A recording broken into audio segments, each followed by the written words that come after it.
We're in Parshas Bo, Perek Yud, Pasuk Chof, chapter 10, Pasuk 20.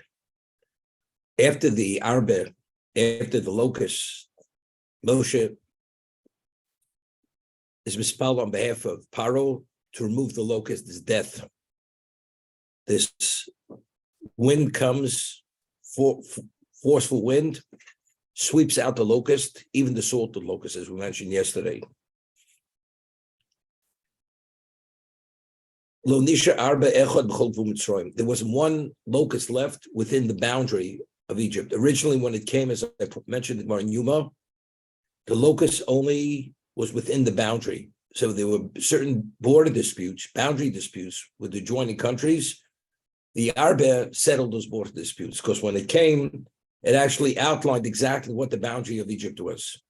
So as when originally it came, it outlined the boundary. So when the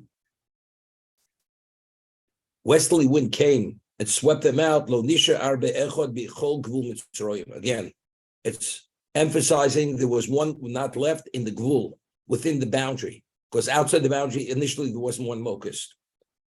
But Chazak Hashem is like Paro. Hashem strengthened the heart of Paro, Lo shilach bnei Yisrael. And he did not send out the Jewish people. Now, we'd mentioned the position of the Rambam, which Rambam asks, if Paro's heart was continuously hardened and strengthened, he had no free choice.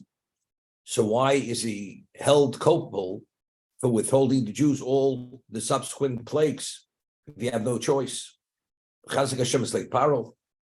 So Rambam answers that Hashem had withdrawn the free ability to make a choice, his free choice, but nevertheless he's held culpable for those times he'd had no choice, free choice, because the first 5 times when he saw the plagues, which were obvious, it was the hand of Hashem. It was only his obstinance and his arrogance. He turned his back on Hashem. God said, if that's the case, you're going to forfeit the ability to make a choice. So the reason why he was not able to make the choice from number 6 going forward was only because he chose to abuse that privilege. Once you abuse the privilege, why don't you have the choice anymore? Because you've abused it. So it was your choice to forfeit the choice. That's the Rambam. And the way I always explain it, you have a child, and parents treat him specially. He has certain rights and privileges, and the child abuses those privileges. The father warns the son, you abuse it one more time, I withdraw the privileges. And after it's withdrawn, the child's upset with the father. Why did he withdraw it? I'm being denied whatever I'm being denied. So the father says, it was your choice. I told you, you crossed that line one more time, you no longer have privileges. So the reason why you don't have those privileges going forward is because you crossed that line when I told you not to cross it, and I forewarned you. But I asked the question, if Hashem had withdrawn the choice of Paro after the 5th plague, we find after every plague going forward, the Chazak Hashem is like Paro. Hashem hardened the heart of Paro, or strengthened the heart of Paro. But if Hashem already, from plague 6, already had withdrawn the free choice, why do we need a continuous hardening of the heart? Just simple understanding. We've asked this question in the past. So what we explained was that a person has a certain degree of vision, and he needs his corrective lenses should have to be increased. So he sees with the lenses to a degree, but he doesn't see well. So what does the optometrist do? He gives him a stronger prescription. So now he sees more clearly. Why did he see more clearly before? Because he didn't have the corrective lens with that intensity to see better. What happens now that you see better, but you don't have the right to see better? You will see better because each plague, as it progressed, every plague revealed God's hand even to a greater degree. So even on the previous level, you don't see the hand of God because God withdrew that choice, and you process it in an irrational context. But the next level of revelation, it's God's presence is more obvious. Hashem's hand is more obvious. At the more obvious level, Hashem withdraws the choice. And every plague which follows the next, and as it progresses, God's hand becomes more obvious. So you need a continuous withdrawal of choice, because the previous level of withdrawal was only at the lesser level, not at the more advanced level. Therefore, here with the Arbe, where he said, he saw clearly, if the locust continues, there's no Egypt. And he saw the hand of God. He says, I will send them out. But the moment the locust was swept out of the land, and not one was left, Lushilach, he says, I'm not sending them out. Why? Because God now, again, strengthened his heart, hardened his heart, that even at this more advanced level, he sees it irrationally. He's not going out. He's not sending him out. That's the reason why we have a continuous, like Chazak Hashem is like Paro, an ongoing strengthening of the heart. However, the Seforno and some other commentators learn, Hashem never withdrew the free choice of Paro. But Hashem always wanted Paro to be in a position to make choice. He shouldn't be forced to send us out. It was only through his own choice and his own initiative he would send us. Why? Because he wanted him to do tshuva, to be a beneficiary of sending the Jews out of Egypt. Because Hashem always wants what's best for the person. So emotionally, mentally, Paro couldn't withstand what he was exposed to, the trauma, the devastation. So he would send us out because he has no choice. He can't tolerate the pain. Hashem gave him the inner strength, emotional, mental strength to tolerate it as if he was in the middle point, in the equidistant point, to be able to make the choice. Because if he would have made the choice and agreed to send us out, he would have been a beneficiary of that choice, and that tshuva would have been valued. That's how the Seforno learns. So the Chazak Shleif Paro means at every plague, because he was again beaten down, he had to be shorn up again and stand up. Hashem assist him to stand up his 2 feet again, to be able to make the choice. And that's why we have an ongoing strengthening of his heart. That's how the Seforno learns. But Rambam, which is not so simple as we're explaining it, it's because each plague was a more advanced revelation. So for every new revelation, you needed new strengthening of the heart. The previous strengthening wasn't sufficient. This is the way I would ask the question. What do we need? A continuous, if the way I'm explaining it, it makes sense. But what do we need it for? If you already abused the choice, and when you forfeited the choice, just pull it once, and you're in the dark. And the value of the place continuously are only for the Jews to see God in a more obvious level, to purge that impurity or this misconception that idolatry has some value, as we explained.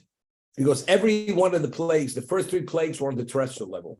Then there was the atmospheric level. Then there was the celestial level. So for the Jews, the Egyptians are in dark. Once God pulls the plug on them after the 6th plague going forward, they're in the dark. The lights are out. No, the lights, similarly, there's a little bit more light. Then he then he turns the lights off again. What do you have to keep turning them off and turning them on? Turning them on, turning them off. So I'll give you an example. I'll give you something. A person abuses his privilege. The son, and he has siblings.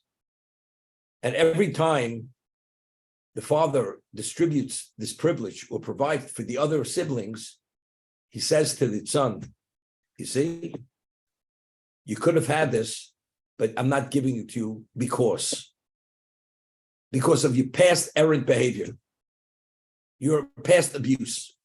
So it's always continuously making it clear that you could have, but you don't. So the Chazak Hashem is like Paro.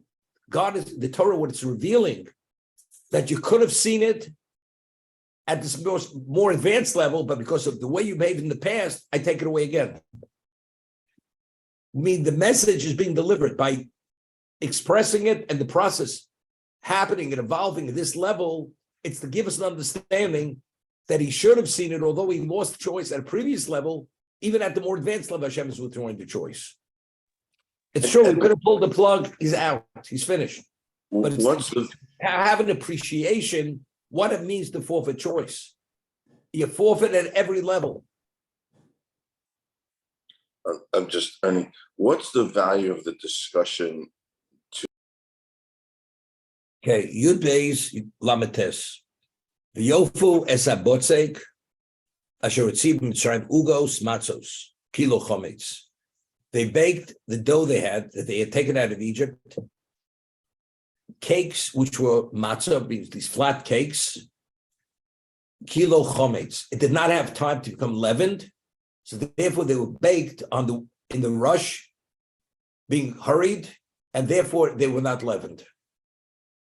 Ki gorshu Mitzrayim, because they were driven out of Egypt by the Egyptians, lo yochel ismameya, and they couldn't tarry. Say the law. So it tells us why they had matzah. Why did it turn out richer would have been bread? Why was it matzah? Because they rushed out, and there was no time for it to become leavened. So therefore, it was baked as this little flat wafer. But it adds v'gam say the law. They did not prepare provisions to go into the desert. Why is that important for us to know? That they have no provisions to go into the desert. So Rashi, take a look. What's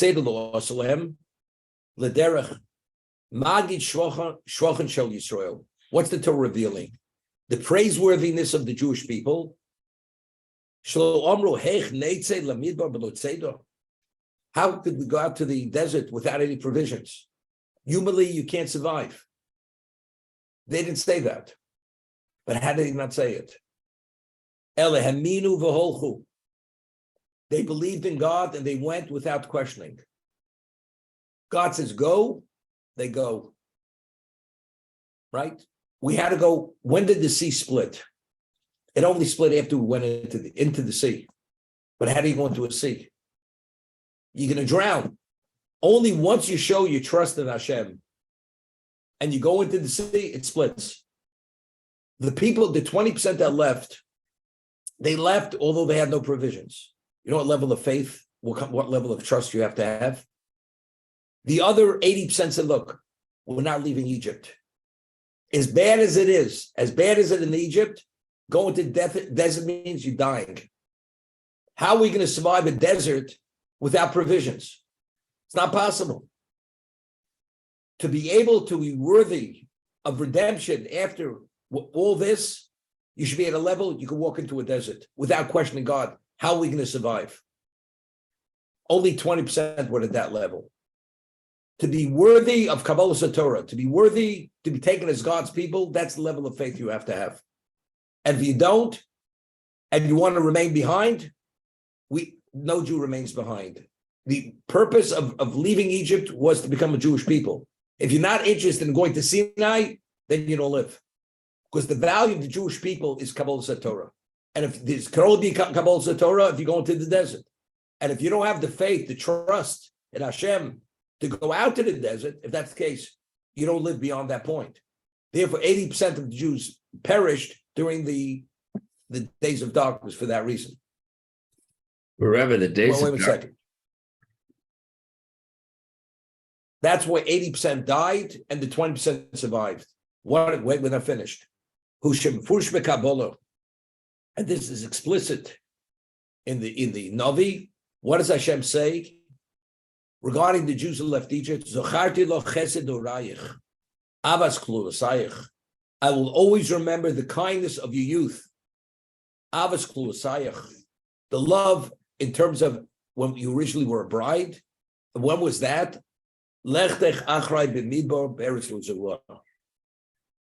You walked after me. You followed me into the desert in a land that was not planted. And what was the schar? What reward did God give us for that level of faith? Although humanly it's impossible to survive unless God provides to have that level of faith. Kodesh Yisrael Hashem. Because of that, Hashem says, therefore you're sanctified for me. So when do we merit the that status of sanctification. That was Kabbalah Satorah. So that because we were at that level, that's the reason why we were worthy and merited the sanctification with Kodesh Hashem. That reason. So I asked the question. This question I asked, I don't think I asked it in the class previously, but I asked the question, why did 80% perish? Because despite not having provisions, they went into the desert. And only 20% were at that level, the other 80% not. Why does Hashem have them understand they have to provide for themselves provisions? They'll have enough provisions and they'll all go out. They're only not going out because they have no provisions. As it says, they were rushed out. Hashem should allow them to have that understanding. Since ultimately going to the desert, prepare enough, so you'll be able to arrive at Sinai with provisions. Why did they have to meet this test? And Hashem had to put their feet to the fire, and only then are they worthy for Kabbalah Torah. Right? Why? You got to in the same way that you talked about having Abraham, the genetic or the whatever the spiritual flaw. You don't want the spiritual flaw of these 80% sort of being part of the Jewish people. Good, very good, terrific. It's good, terrific. Because you have to be at that level of trust, unquestioning. Therefore, if they would have had, they didn't meet that criteria, being in a position that despite you should question, you don't question. Okay? But I said something more than that. We find at Kriyas Yamsuf, which we discussed next week, when the sea split and they said to Oz Yoshir, they said, Zekeli Van Veyu. God's presence was so palpable that they said they were able to point with their finger and said, this is my God, I will extol him. Even the Shivcha Shabiyam, the maidservant at the sea, saw God so clearly in real time that even the Cheskel, the prophet, did not see God in that context. It was more advanced than Yecheskel. Masharoso Shivcha Liyam Leroy Yecheskel Ben Buzi. And after they said Zekei, what did they say afterwards? We said every day in Oziosha, Hashem Yimloch L'Olam V'ed. Right? Malchuscha Rovamech Bokeyam L'Fnei Moshe. Malchuscha. What did we see? What did we see more than Yecheskel? We saw God's kingship. Yecheskel never saw that. At the sea, Hashem revealed to them His Malchus. Malchuscha Rovanecha Bokeyam L'Fnei Moshe. His Malchus, your children saw Bokeyam L'Fnei Moshe when the sea was split for Moshe. And what did the Jews say as a result of that? Zekei L'Vaveyu. When they saw Malchuscha, they said Zekei L'Vaveyu. Now, we come to Sinai. God offers the Torah to the Jewish people. What do we say? Not only do we say we accept, we agree because we like what you're offering, we say Nasiv Nishma. Right? We accept it unequivocally without asking the extent of the obligation. And the Gemara says in Shabbos, what did Hashem say? Who revealed this secret to my children? They speak like angels. Why do we speak like angels? Why we had that level of understanding that we accept unequivocally, not even being concerned of what the extent of that obligation is. So the way I understood it was, because since we already saw Malchuscha at the sea, if you see Malchuscha, you see God's kingship and you see his power, and God revealed it even to the maidservant. If you know what it's all about, you grab it. You don't know what it is, you grab it. If you see who God is and he revealed to you something he never revealed to even Yecheskel HaNavi, that's what we said Nasiv Nishma. Because we already were exposed to Malchuscha, therefore we said Nasiv Nishma. Now, let's ask the question.